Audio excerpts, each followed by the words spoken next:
Damas and Aaron, part of the magnificence of this incredible place that we now call New York is the seemingly perpetual and nearly unlimited freedom that we have by which to enjoy it.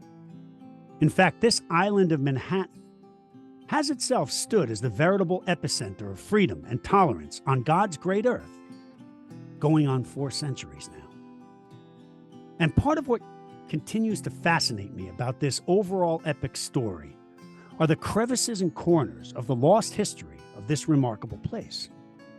Because in examining much of those archival nooks and crannies, we come to unveil many of the things that we inadvertently take very much for granted, as we, for instance, wander down McDougal Street for a cappuccino at Cafe Reggio, or marvel at the majesty of Our Lady Liberty from the Battery, or savor the bucolic brilliance of a springtime carriage ride through Frederick Law Olmsted's idyllic and unparalleled Central Park. And when we think about World War II, we conjure the imagery of the astounding evacuation efforts at Dunkirk, or the epically courageous battle at Normandy, or raising that flag on the sands of Iwo Jima. But what we don't usually conjure is the imagery of our inimitable streets of Manhattan Island. Yet on the night of February 9th, 1942, 2 months after Pearl Harbor, New Yorkers saw, smelled, and felt the unthinkable when a naval ship larger than the Titanic, called the Normandy, docked at Pier 88, was suddenly engulfed in flames. From right next to where our USS Intrepid sits today, flames roared up over the western terminus of 48th Street. The sky over Manhattan glowed a deep orange as scores of firefighting teams doused the gargantuan ship throughout the night. And finally successful in extinguishing the blaze, emergency crews and citizens alike then watched in horror as the charged ship, having taken on so much water that it shifted violently to its port side, and then with a nightmarish roar, capsized, a section of it lodging in the mud at the floor of Hudson's River, and the opposite end hoisted and frozen at an 80-degree angle above the waterline, just offshore. And as the sun rose over the frigid island of Manhattan on February 10th, 1942, one of the nation's largest and most important vessels now lay vanquished, a stone's throw off the shore of Midtown Manhattan, like a giant soldier killed in battle, an unthinkable harbinger, perhaps, a metaphoric prelude to our vulnerability in this great war, on display for all the world to see. The prevailing wisdom among naval intelligence was that this was the work of Nazi saboteurs, and the man tasked with combating this insidious threat was Navy Lieutenant Commander Charles Radcliffe Haffenden, who immediately set in motion a program that would be so top secret that almost no one else in the Navy, let alone the rest of the U.S. military, ever knew that it existed.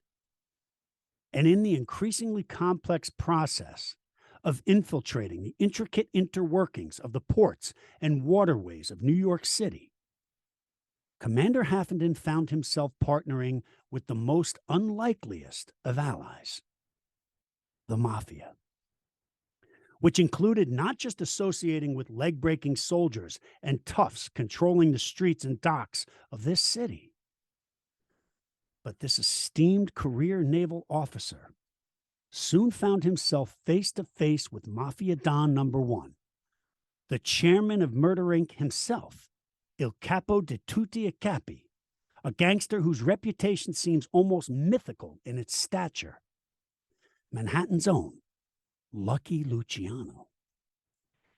And what unfolds from there is one of the more astounding stories one could ever imagine, fact or fiction. But as the man himself will share with us today, every ounce of it is true. Damas and Aaron, mesdames et messieurs, damas y caballeros, signore y signori, Ladies and gentlemen, it is my honor to introduce you to the author of a New York story that is nothing less than mesmerizing, and I might add, phenomenally well researched. The title is Operation Underworld, newly released this month from Kensington Press, and its brilliant author is our guest, Mr. Matthew Black. Welcome, meneer. Thank you so much. That was a wonderful introduction. You're welcome. Well, it's a wonderful book. Great work. My compliments. Thank you very much. Appreciate it. You referenced Salazzo when I said that to you on an email a couple weeks back. Yeah, I was wondering if you were referencing that Godfather line where he's looking at Robert Duvall and giving his compliments at the research that he had done, with his connection with another family. So yeah, I know the line. You were referencing that. Yeah, you and I are both big Godfather fans, apparently. Yeah, certainly. Yeah, but one of the fun parts about writing this book, because it goes, into the real history, behind a lot of that story. Well, that's what I want to ask you. How does a guy from Seattle, who now makes his home in sunny San Diego, come to name his daughter Brooklyn and dig himself so deeply into such a profoundly New York story? Yeah. My daughter Brooklyn, she's 21 months old and potty training right now. But my wife's connection to New York is a little stronger. She was born in Queens, and in Flushing, actually, which is where Commander Halfenden lives. In the book.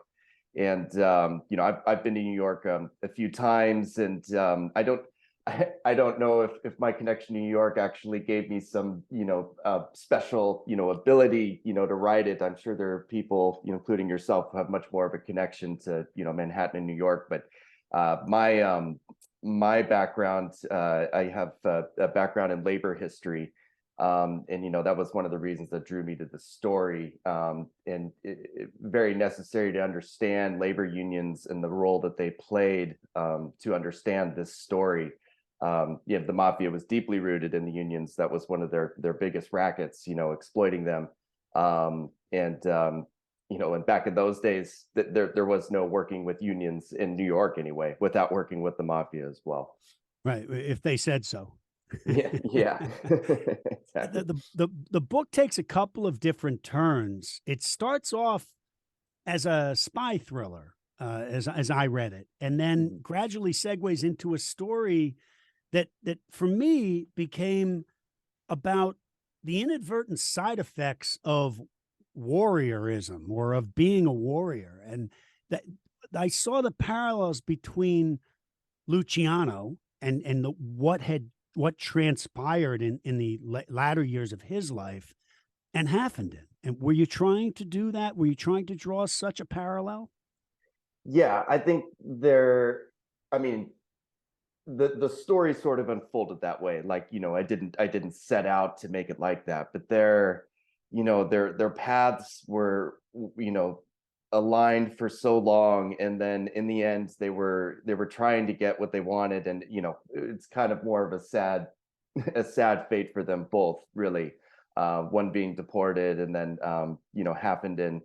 I don't know how much I want to get into what his ultimate fate, but Operation Underworld has been a secret, for a very long time. And, you'll find that Halfenden felt that it was the most important thing he did with his life.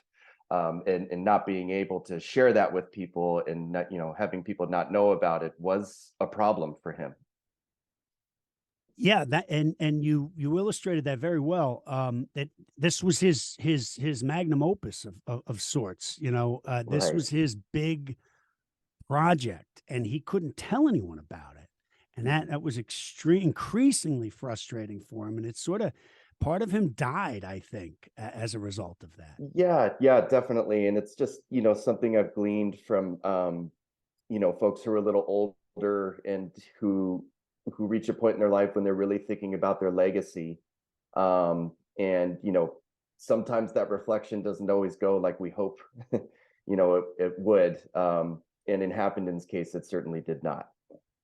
When this thing goes to to the big screen, I got a great guide for Halfenden. Is that right? Yeah, his name is Chance Kelly, and he plays that aging Sterling Hayden broken warrior type really well. So just keep that in mind. Nice. I was thinking Tom Hanks, but you know that. No. He's too busy. I'll take care of it for Okay, you. fair enough. um, you explain about yourself. I think, therefore I write. It's as fundamental as that. My process is always the journey to figure out what the reader wants to read, and in rare instances, what the reader doesn't know they want to read. Uh, what was it that we didn't know we wanted to read in this one?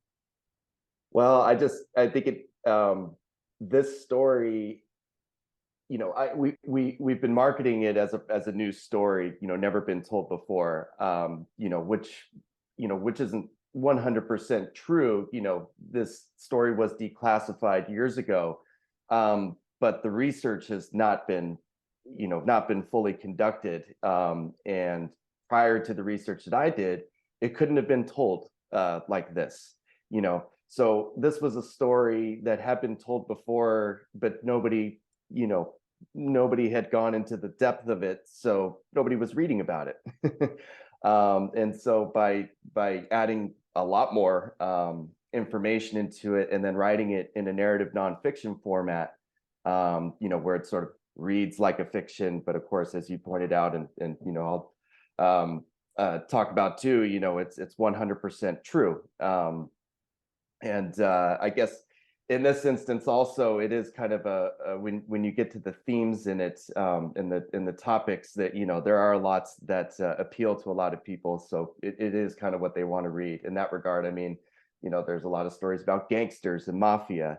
There's a lot of stories about spy missions, and spies and secret agents, and of course there's World War II history and Manhattan history in there as well. So there's it even goes into some of the battles in World War II as the characters get drawn into the fight. So it doesn't just stay with New York City. It takes you to different theaters of combat as well. So yeah, there's just a lot in it for a lot of different people. Yeah, I really enjoyed that about it. And as I said, it does at the beginning it reads like a spy thriller. It could be a novel, but it's true. But then it also, it's just funny, the book takes a lot of different turns and takes on a lot of different forms. In many ways, it's a biography in a lot of places. And what I really love, I think my favorite part about the book, look, I am a huge Godfather fan, but I'm not really like a mafia history guy. I don't follow it much. I'm an oddball. I don't really like beyond The Godfather. I didn't like many gangster movies or shows. I was on The Sopranos. I was not a Sopranos fan. I see. I love Jimmy Gandolfini. All those actors are great. I just wasn't, the violence was too much for me. But one part of this book that I really loved was learning about Murder Inc. And it not the context of what they were doing, but who they were. And I mean specifically Lucky Luciano and Meyer Lansky. I had no idea about that. I didn't even know they were both Lower East Side guys. Mm.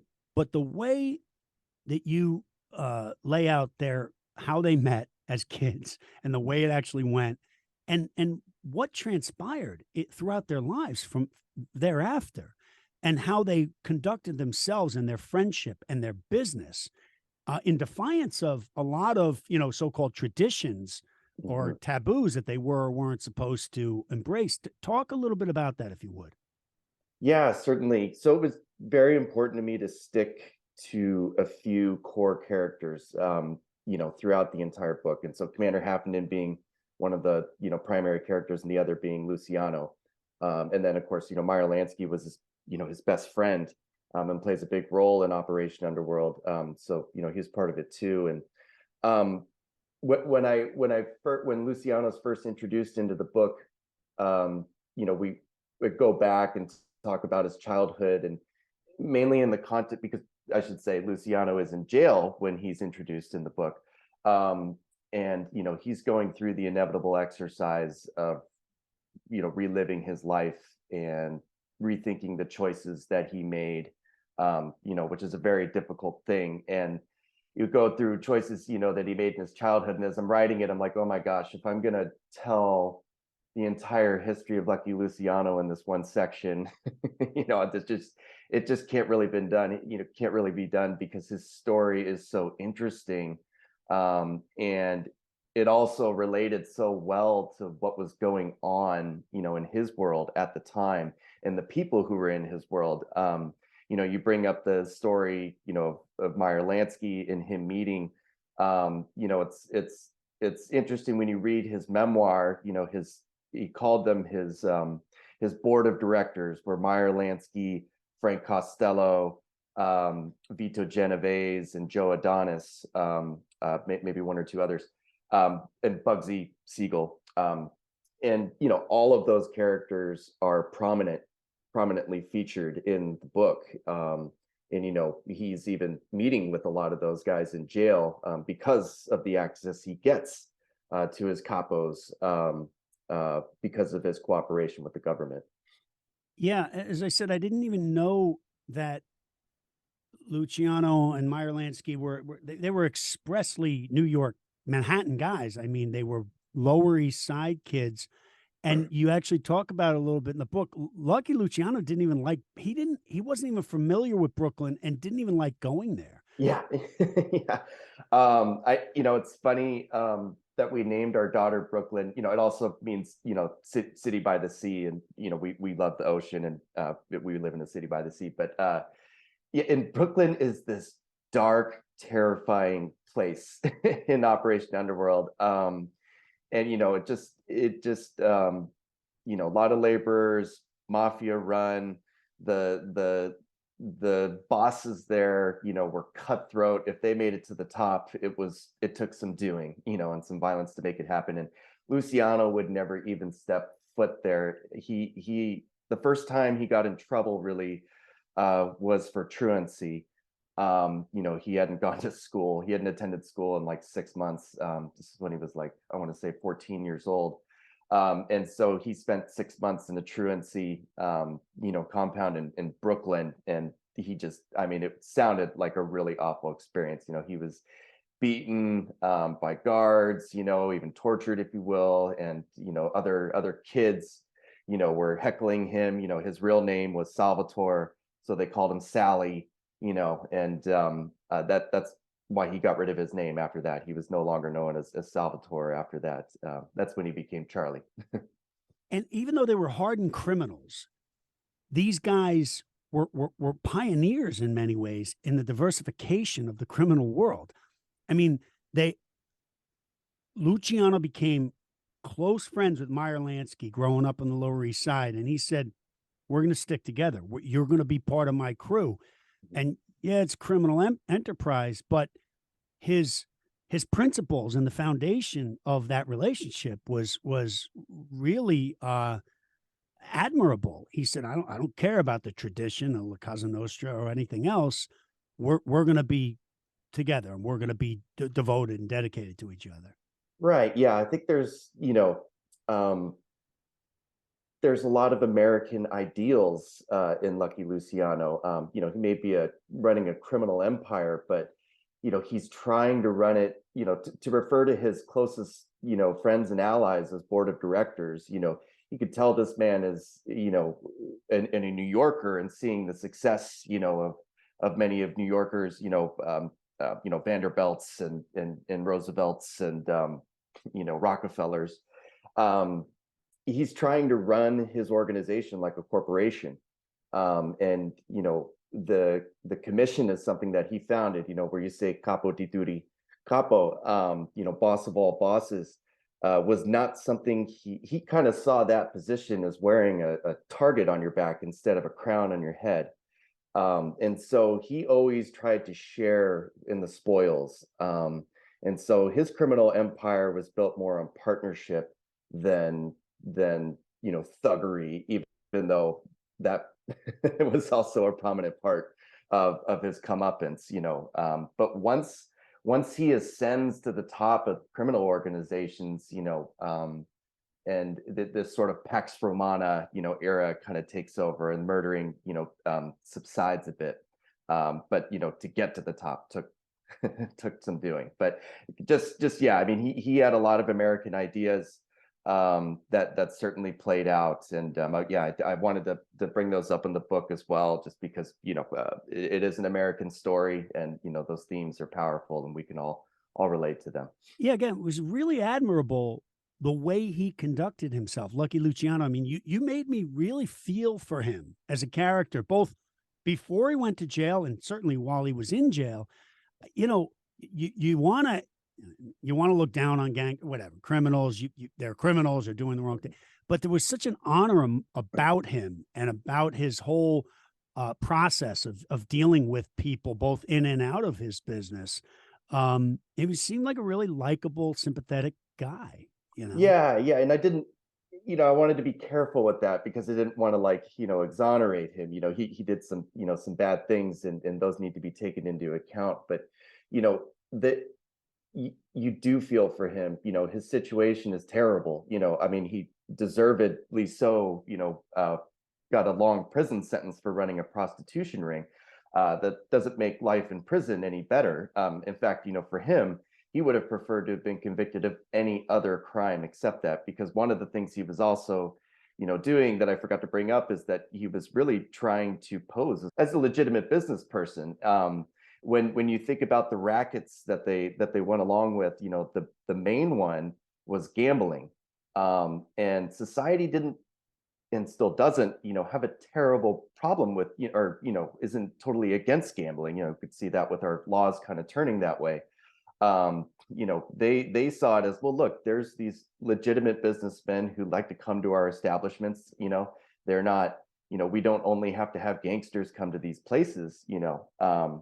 So he wanted that, and I wanted to play on that dichotomy a little bit, and make him sympathetic, because on the other side, Commander Haffenden also did some things that you're kind of scratching your head about, and like, oh, was that on the up and up, but you're also sympathetic for him. So I like to kind of create that conflict, for a reader, and honest, it's a real person is a lot more complex than being just black and white. And when you take it all on as a whole, it just gives you a lot to think about. Well, you did it. And you did it magnificently well. I Thank you. really commend you. I think there's something vital and infinitely valuable to telling these stories of our history and telling them in a way that people, particularly young people, will take notice and start to see some of the significance in these stories, and thereby in the beauty and brilliance and the inherent value of our remarkable nation and this remarkable system upon which it's founded. I mean, history is cool for me, largely because Agreed. it's the stamp of truth, and that when told properly, defies ideology or innuendo, because it's not what we think should have or could have happened, but when Right. told responsibly and free of the interference of any verbal cow manure, it's what did happen. Yeah. And then we have the privilege and ability to analyze it and reflect upon it accordingly. I mean, to me, that manner of telling itself is sacred. Mhm. Are people, do you think, particularly American people today, rewriting history according to their own ideological purview? I mean, we certainly do see a lot of that, and as we evolve, as a society and as human beings, and new ideas come up, of course, it's important to look through that lens. Um, in the instance of this book, I would say that I went to extraordinary lengths to not do that. I did not want any modern ideas to be a part of this book. I mean, certainly ideas that prevail, have been around for a long time, but I wanted the reader to experience this as the characters experience this. It's a foregone conclusion that the Allies' triumph in World War II, that was not the case for the people who lived those moments. It was very much an issue in doubt, and the circumstances and the outcome were of extraordinarily important. Um, so I like the format of the narrative nonfiction in that regard as well, because like you said, you get to live it. I think a lot of historians write the books, and it may be groundbreaking, but it almost It's almost like they're just trying to make themselves sound smart, you know, and that can kind of take away some joy for the reader. And for this, I, wanted it to be readable for everyone. There's enough complex things going on in the book. There's enough complex things going on in the book to where I didn't, need to make myself sound smart. So, Well, you sound plenty smart to me. And as I always say, the characters make the history anyway. So mhm. when you focus on the characters, you're gonna, in my opinion, you're gonna tell the best history you can Yeah, tell. I And that, agree. It makes it better for the reader. I mean, if you can't relate to what's going on in the story, you might as well put the book down, So, are people, second part of that last question I asked you, are people finding a tendency to look back through our history these days through this jaded lens that seeks some like unrealistic, idealistic notion of perfection or saintliness in its mhm, subjects? I mean, I got news for both sides, all sides. yeah, With all the great men and women who have forged this incredible nation, not one of them was perfect. right, And I wonder, under these standards, how long would a statue of Biden or Trump last? right. I mean, give me a break. Yep. No, I agree with you 100%. It's tough for some people who may have a little more connection to some of the, what do you want to call it, war crimes or, terrible instances in history. I get it, but when we look back on people, like I will never have a I will never write about a character who is 100% good, you know, or 100% bad, Be kind of boring, wouldn't it? yeah, right. Exactly. I mean, Sox Lanza as a character, he's this bruising hulk of a gangster, but he goes back home and he loves his wife. I just he's bad, but does some good things. And Commander Halfenden, of course, he's interesting in that regard because he kind of gets sucked into the allure of the mafia and does some questionable practices as well. But then you look at the outcome of the mission and it was a success. So again, I like bringing up the conflict. I don't have an answer to that, but I like bringing up making the reader have a conflict. Do I like this person? Do I not like this person? I don't want it to be so straightforward. So Without that conflict, you don't have a very exciting story. So it's what kind of makes the story. yeah, great. Yeah. um, I do want to also mention that you're a writer of a particularly eclectic array of knowledge and talent. Your work has taken you to varied and assorted areas of focus. You also explain about yourself. In the morning, I might be writing about the Navy partnered with the Mafia to defend the port of New York during World War II. And in the evening, I'll write a blog about how electrical distributors can use SEO to effectively market their products. There's not much that I cannot be made to understand except metallurgy, which turns Metallurgy. metallurgy turns my mind into twisted steel, because my success is the result of process. Different topics call for different research methods, and varying clients require varying writing styles. My process is always the journey to figure out what the reader wants to read, and in rare instances, what the reader doesn't know they want to read. Mhm. Um, Again, I would say you accomplished that, at least with this reader on this book. But Wonderful. tell us more about that as regarding any of your other assignments. Yeah, I used to work for a digital history magazine, and although the company was run horribly, the work was really wonderful, and that's where I found Operation Underworld. That's where I found so many history stories.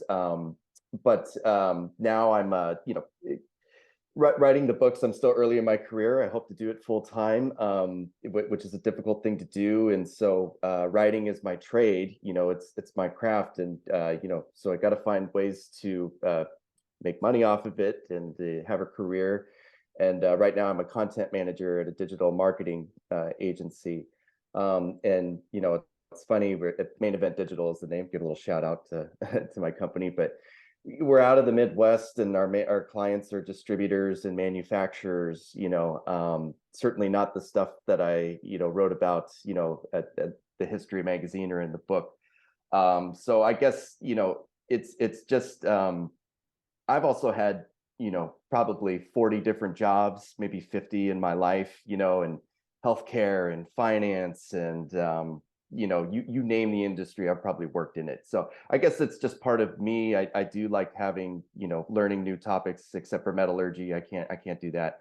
But that's just part of who I am, I guess. And you know, having spent so much time in the research process, I feel like there isn't a topic I can't figure out except for metallurgy. So Well, that's great. I mean, I think being multifaceted and well-rounded is part of being a complete writer. And like you mm, say, you have to grasp all the context within which your client wants you to illustrate. And I think that's great training. You're a young man, and you got the whole world and your whole mhm. life ahead of you to write many, many, many books. I'm sure you will. Thank you. I hope to. No Appreciate it. doubt. I just wanted to mention an event that I have coming up. You had mentioned that it starts out as a spy thriller, and I've actually lucky enough that I've been asked to speak at the Spy Museum in Washington, D.C. on January 25th. The event will be at 3:30 Eastern Time.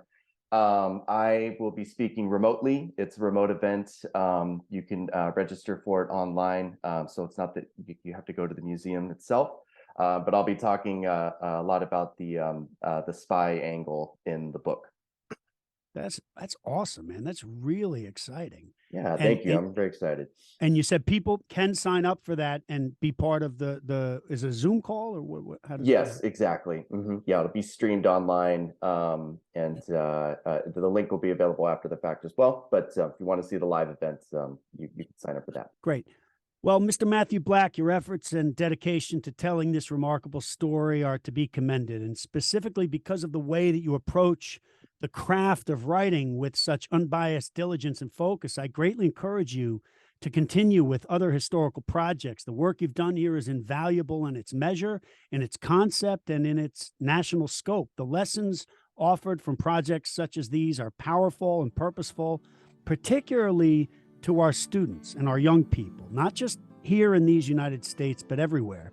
Because, in the immortal words of the great Thomas Paine, the cause of America is in great measure the cause of all mankind. And I believe that in my heart and soul. As I said before, there is something sacred about not just telling this remarkable story, but in telling it in an untarnished way. And you tell it in a way that makes people want to listen. And that's no small thing, especially for people today. This is a story of who we are. And if we listen very closely to these stories, they can also tell us who we can become. You and I are officially co-conspirators in a holy pursuit of making history cool. And I congratulate you for a job remarkably well done. And I thank you tremendously for coming on and taking the time to share your knowledge, spirit, and insight with us. And we look forward to following your career as it moves forward. Thank you so much, sir. Well, you're welcome. Thank you so much for having me. I appreciate the praise. I'm so glad you enjoyed it. Wonderful. It's great having you, and we will talk some more. Thank you. Okay, you're welcome. Author Matthew Black, ladies and gentlemen. The book is Operation Underworld: How the Mafia and U.S. Government Teamed Up to Win World War II. Available at all major booksellers and also at Matthew's website, OperationUnderworldBook.com. OperationUnderworldBook.com. And you can also purchase the book through the link on our website as well. If you're enjoying us on YouTube, please be sure to hit the subscribe button to get every episode. And don't forget to tune in to our companion podcast, Island, the incredible history of the island of Manhattan from 1609 to 1909. History is cool. Island Voices is a production of Chance Kelly, Inc. and may not be reproduced or re-exhibited in any manner in whole or in part without authorization. Thank you.